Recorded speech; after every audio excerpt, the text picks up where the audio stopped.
Ally Kamwe, hivi yale yote unayosema kwamba mmetelekezwa airport ni kweli au ni propaganda tu kwa ajili ya kufanya mchezo uwe vizuri?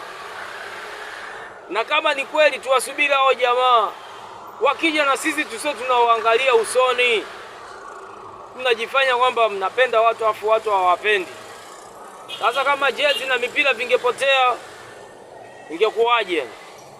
Mnamuingiza hasara GSM.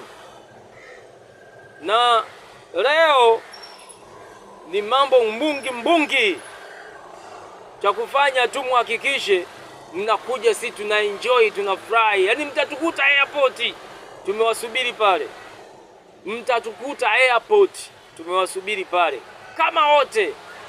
Ally Kamwe, mwambie Dube asilale, mwambie Dube atie ng'aa